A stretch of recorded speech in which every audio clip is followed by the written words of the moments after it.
Hey YouTube, Gallagher123123 here, and welcome to a series of videos taking a look at iOS 15 from a voiceover and blindness perspective.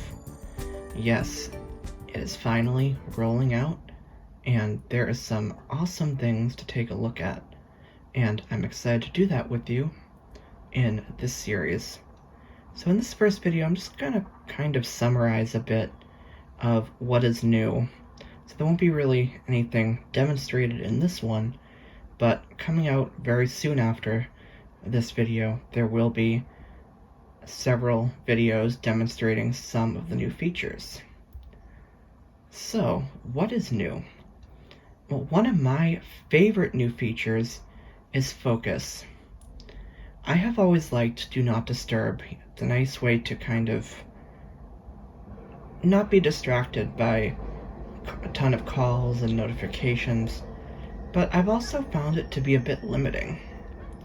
There are some apps, for example, I would like to have breakthrough. In particular, Carrot Weather was the first one that jumped out at me, as that has, some important weather alerts that I think it is important to keep track of. So I'd always wished that I could allow them to kind of override that and come through. And it wasn't always easy to have certain people come through. You had to create contact groups, and it could be a bit finicky because you had to do that through iCloud.com. Well, Focus allows you to do all of these things and have multiple schedules, and it's a much more advanced version of Do Not Disturb, which we will definitely take a look at in an upcoming video. Safari also got a bit of a new design, and of course we'll take a look at that. The address bar is now on the bottom of the screen instead of at the top, as it has been for years. And actually, during the beta cycle, it's a bit controversial that Apple added an option to kind of go back to the older style. So we'll take a look at that. Back on the subject of notifications, there is a feature called Notification Summary, and if you get a lot of notifications from an app, let's just say, Facebook as an example, you can use Notification Summary to receive those at a convenient time.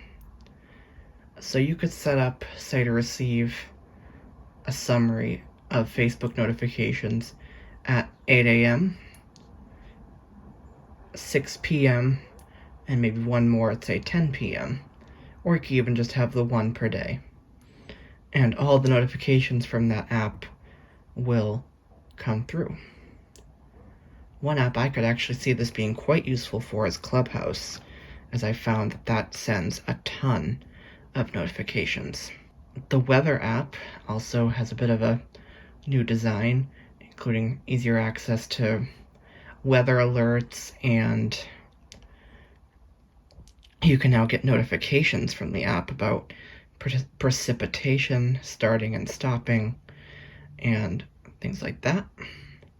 So that is really a neat feature. So those are some of the highlights. I know there are others and I'm probably missing some, but I guess that's enough to kind of whet your appetite as you prepare to upgrade your device and get your hands on this.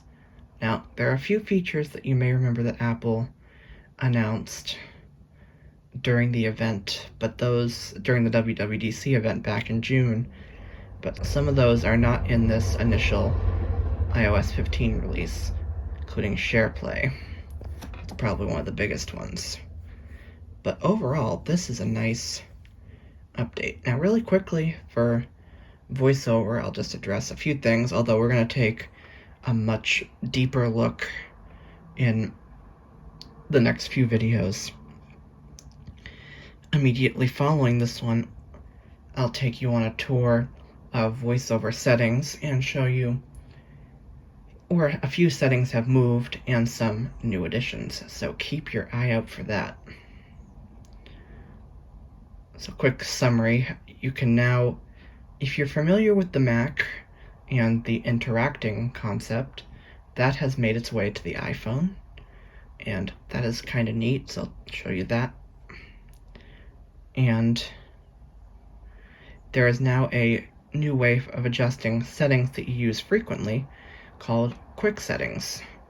So that is some of what is new in VoiceOver. This video really was just to kind of whet your appetite and give you some idea of what you can look forward to in the videos of this series on iOS 15. I'm sure there are a few things that I didn't mention here, but they may still be covered in upcoming videos, so definitely stay tuned.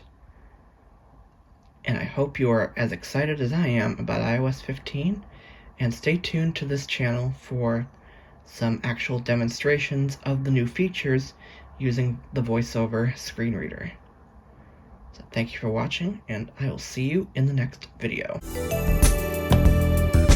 Thank you for watching this iOS 15 feature demonstration. If you found this video helpful, please consider subscribing and turning on notifications to learn about upcoming videos. You can also keep up to date by following me on Twitter at Gallagher123123. Thank you for watching.